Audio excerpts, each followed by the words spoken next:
우리 작가님이 한국 문단 역사상 처음으로 귀걸이를 하고 문학상 시상대에 오른 최초의 남자 작가분이시고 신인 작가 시절 귀걸이라고 맨살에 조끼 입고 클럽 가셨대요. 맨살에 쫓겨요? 맨살에 좀 귀걸이는 뭐 패션을 위해서 했다기보다 그때 제가 이제 소설가가 되려고 습작을 하고 있었는데 취업의 유혹 같은 게 있었어요. 그러니까 주변에서는 자꾸 일단 취업을 하고 대기업이나 이런 데 들어가서 안정적으로 하고 글은 주말에 쓰거나 밤에 취미로 써라 이런 얘기를 많이 했어요. 부모님도 그렇고. 그런 얘기를 자꾸 들으니까 마음이 이렇게 약해져서 그 이대 앞에 가서 귀를 뚫었던 거예요. 지금도 이게 흔적이 좀 있네요, 남아 있어요. 있어요. 예, 네. 예. 그래서 귀를 뚫으면 취업이 안 된다 그래서.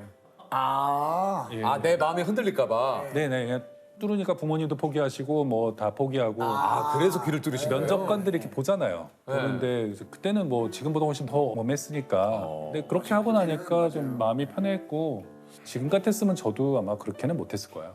네. 클럽도 많이 좀 다니셨어요? 많이는 아니고요. 그쪽엔 재능이 좀 없어서 그런데 같이 그때 어울리던 친구들이 또 새로운 문화고 이러니까 가보자. 근데 저는 일단 너무 시끄러웠고요. 클럽이. 음악을 들으면서 이렇게 오래 있으면 너무 피곤해요. 근데 그런 거 치고는 맨살에 쫓기는 너무 적극적인 의사 표현이거든요. 예. 아니 왜냐하면 쫓기에 맨살은 이건 굉장히 적극적인 표현이에요. 그러니까. 예. 네. 근데 그때 잘 모르는 저를 그 클럽의 세계로 인도한 그 후배가 있었는데 형 그러면서 거기는 내 맨살에 조끼 같은 거 입어야 돼. 그래서 아니 그게 근데 사실은 믿진 않았어요 처음에는. 보통 언더셔츠 입고 좀 있거든요. 제가 그것 때문에도 좀 약간 제가 예전에도 방송에 한번 얘기한 적이 있는데 올림픽대로를 차를 타고 이제 가고 있는데 용만이 형 차가 앞에 보이더라고요. 또 그때 미혼이었을 때니까. 네. 근데 용만이 형이 이제 그 한쪽에 창문을 내리고 민소매를 입었었어요. 조끼를. 근데 바람에 와, 나 그게 아주 충격적이.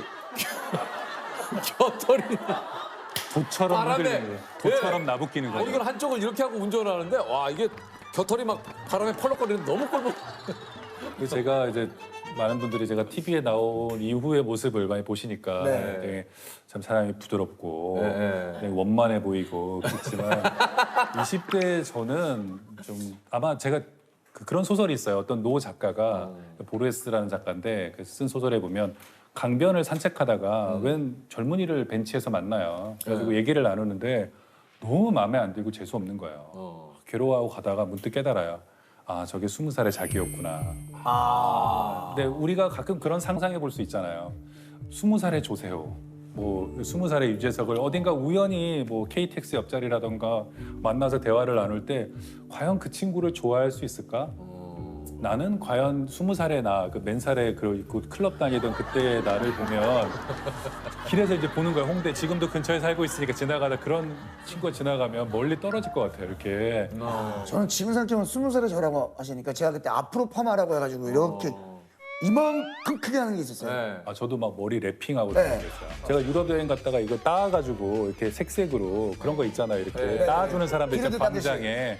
그런 거 해봤거든요. 그래요? 근데 그리고 이제 한국에 왔는데 그때 90년대 중반이니까 지나가는 사람들마다 머리에 뭐가 붙었다며 자꾸 빼주는 거예요. 막 이렇게 하려고 그냥 지나가던 할머니 이런 분들이 그냥 땡기는 거예요. 그 건불인 줄 알고 그래서 아파요 이러면 또 에피소드가 많으시네. 작가님이 에피소드가 그때는 많으셔. 약간 좀 뭐 네. 훨씬 지금보다 뭐 모험적인 사람이었어요. 예전 강연 중에 40 넘어 알게 된 사실인데 친구를 덜 만났으면 인생이 더 풍요로웠을 것 같다. 쓸데없는 술자리에 시간을 너무 낭비했다. 거기서 핵심은 술자리예요. 핵심은 친구들하고 술을 너무 많이 먹었거든요. 20대에는 정말 매일 술을 먹었어요. 그래서 술자리가 방점이었는데 또 역시 인용될 때는 친구 필요 없다는 친구들이 얼마나 서운해하는지. 이 얘기가 또 이렇게 완전히 됐네요. 친구들과의 술자리가 술자리였는데. 네, 술을 너무 많이 마셨다. 자세히 그 맥락을 읽어보시면 그러네. 거의 매일 마셨고 술을 너무 많이 마셨고 술자리에서 했던 얘기들은 잘 기억도 안 나고 술을 마시는 대신 뭐 그냥 거리를 걸어 다녔으면 그러니까 그냥 운동을 했으면 아니면 그냥 책을 읽었으면 더 풍요로웠을 텐데 이런 얘기지 요즘은 술을 술 거의 마시지 않습니다. 술을 많이 줄였고요. 거의 안 마시게 된 지 좀 됐어요. 이게 제가 최근에 읽은 책이 있는데 금주 다이어리라고 거기 보면 이제 그런 얘기가 나와요. 다른 약물은 그 약물을 하는 사람이 이상하고 그 약물을 끊은 사람이 보통 건강한 사람이라고 하는데 술만은 그거를 끊은 사람이 이상하게 보이고 그걸 하는 사람들이 정상으로 보인다. 예를 들어 회사에 신입사원이 들어왔어요. 술 맨날 마시는 직원이 있으면 아주 그냥 사회생활 잘해, 인성이 좋아. 그러면서 조직과도 잘 융합하는 그런 직원이야. 근데 직원이 술을 안 마시는 직원이다 그러면 사회생활 어떻게 하려고 그러나? 저는 끊었습니다. 이러면 대견하기는커녕 그렇죠. 맞아. 되게 우리 회사를 뭘로 보고. 술을 못 먹어? 예. 그렇죠. 사회생활 하려면 어느 정도 뭐 한두 잔은 해야 되는 거 아니야? 술이 굉장히 중독성이 강한 것임에도 네. 불구하고 그리고 폐해도 굉장히 크잖아요. 그런데 이게 못 마신다, 안 마신다 그러면 변명해야 돼. 내가 맞아, 요새 맞아. 간이 안 좋아가지고 간 때문이야. 뭐 아니면 네, 맞아요. 한약을 먹어서 또는 뭐 네. 뭐가 어째 내일 뭐 건강 검진을 받아야 돼서 보통은 그런 중독성 어떤 약물을 하는 사람들이 변명을 해요. 그 진짜 작가님 말씀하신 대로 그 공감이 좀 되는 얘기가 그거예요. 술에 좀 우리가 너무 관대한 건 아닌가. 네. 그런 생각이 좀 들기 때문에. 술에만 관대해요. 그런 술에만, 것 같아요. 네, 굉장히 관대하고 실은 술을 전혀 소화하지 못하는 사람들이 굉장히 고생하면서 살고 많이. 있어요. 그렇죠. 네. 맞아요. 예전에는 이제 뭐 진짜 90년대만 하더라도 뭐 맞아요. 2000년 초반만 하더라도 억지로 먹이고 거기에 뭐 억지로 먹이. 야, 자, 먹으면 다 먹어. 네. 야, 마셔야 나도 그렇게 되는지 배웠어. 해보지도 않고. 네. 심지어 뭐 어디 수술 받고 왔다 그래도 소독해. 다 소독되는 거야 이러면서. 야, 그러니까. 맞아요. 소설을 쓰기 전에 꼭 하는 행동이 있다고 그래요, 우리 작가님께서. 그 손톱을 다 깎고. 네. 네네네. 이게 어쨌든 뭔가 일을 시작하면 매번 새로운 인물, 새로운 문장, 새로운 상황 이렇게 만들어야 되니까 글로 들어가기 너무 싫으니까 쉬운 일을 하는 거죠. 뭐 손톱 깎기, 연필 깎기, 집안 정리, 뭐 화분에 물 주기. 그러니까 창의적인 뭔가를 해야 되잖아요. 창의적인 뭔가를 하기 전이 굉장히 힘들어요. 왜냐하면 창의성은 사람들이 요새 너무 창의성하고 다 좋은 것처럼 얘기하지만 창의성의 어떤 이게 문턱을 넘어가려면 굉장히 에너지를 써야만 돼요. 맞아요. 제가 늘 예로 드는 게 매일 출근을 창의적으로 하는 직장이 있다고 생각해 보세요. 자동으로 출근하잖아요. 이렇게 하고 그냥 환승하고 몇 번째 전동차에 몇 번째 문을 타고 더러러 이렇게 해서 자동으로 회사에 와야 그나마 회사 생활할 수 있지.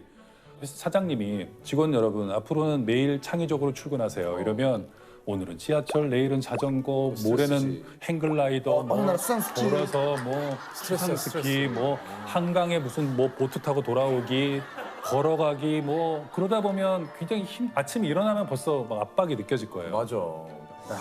어디 회사의 그 이제 높은 임원분들이라든가 우리 직원분들에게 늘상 이 세상의 어떤 뭐 모든 이런 벽들을 뛰어넘는 우리 네. 직원 여러분들의 어떤 그런 창의성을 기대합니다. 근데 정작 사장님들이 좀 안 바뀌시는 것 같아요. 사장님들이 실제로는 기대하지 않아요.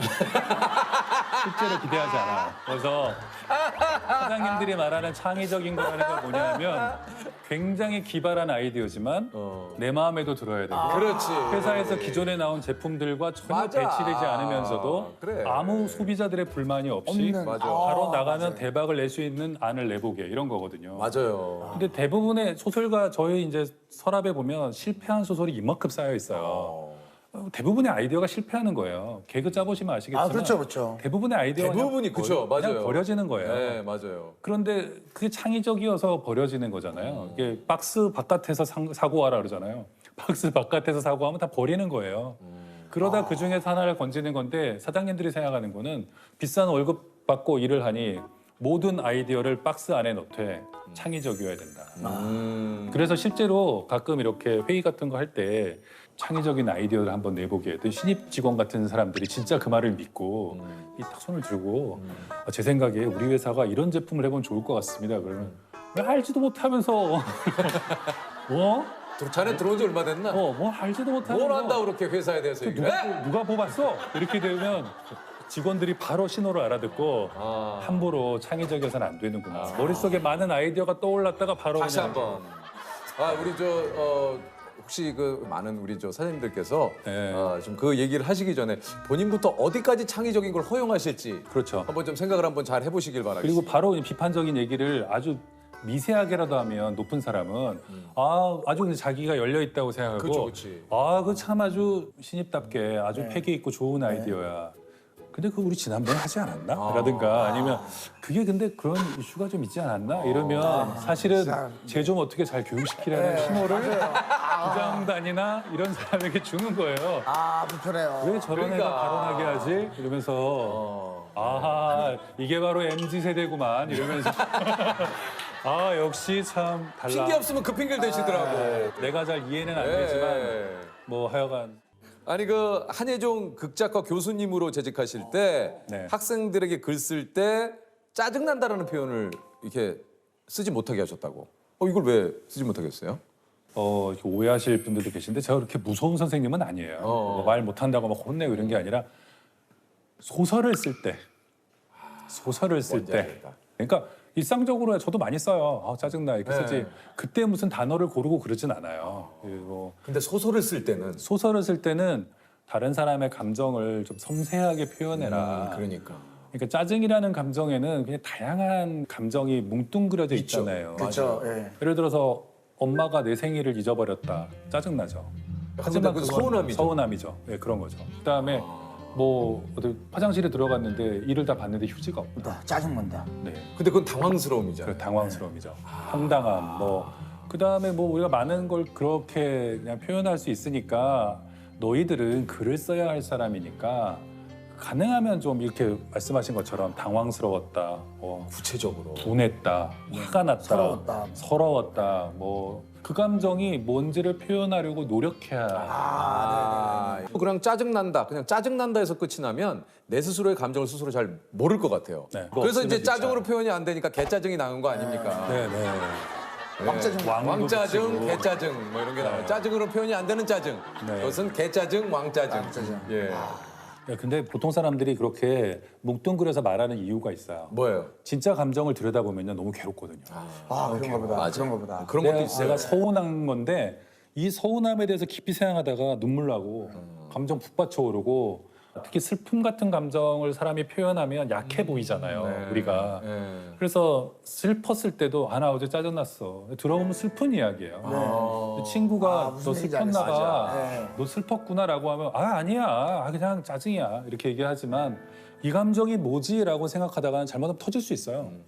그래서 그런 몇 개의 어떤 마법 같은 단어로 그냥 누르고 있는 건데 그렇죠, 그렇죠. 그러면 그 감정들이 눌려 있으면 위험하잖아요. 위험하죠. 굉장히 우울해져요. 몸에서 곪기 때문에.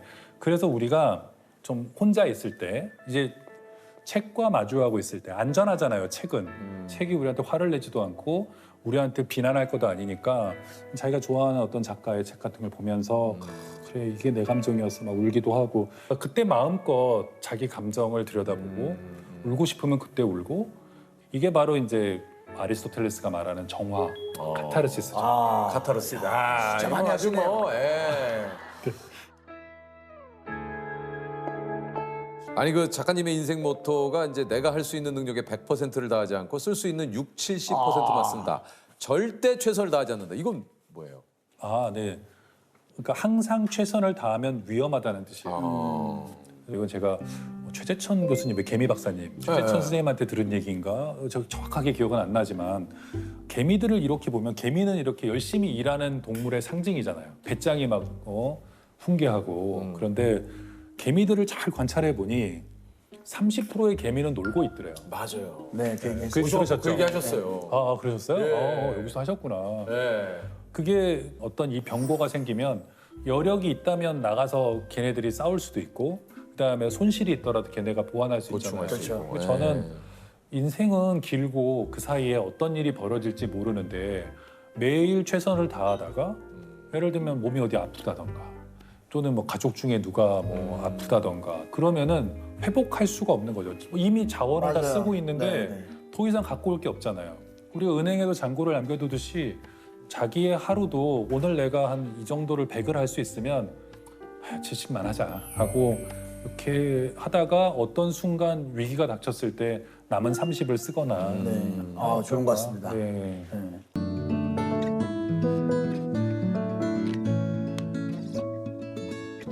만약에 작가님을 주인공으로 소설을 쓴다면, 그러니까 본인을 주인공으로 소설을 쓴다면 그 첫 문장은 어떻게 꾸미고 싶으세요? 오. 소설 제목 김영하입니다. 네. 첫 여기는 문장. 여기는 어디인가? 여기는 어디? 여기 어디? 나는 누구? 우리 예능에서 많이 쓰는 자막이에요. 여기는 예. 저는 학생들한테 옛날에 숙제 그런 거 준 적 있어요. 그 글쓰기 숙제 같은 거 줘야 되잖아요. 첫 문장만 제가 준 적도 있어요. 뭐라고 주셨어요? 나는 용서한다. 나는 용서한다. 그럼 그 뒤에는 용서하기 어려운 일을 써야 되겠죠. 네. 어쩔 수 없이 나는 용서한다. 내 발을 밟고 지나간 그를 이러면 거기서 끝나잖아요. 그렇죠, 그렇죠. 나의 카톡을 일시판 너를 용서한다. 이건 안 되잖아요. 예. 근데 여기 이제 긴 사연이 필요해지는 그런 거니까. 나는 용서한다.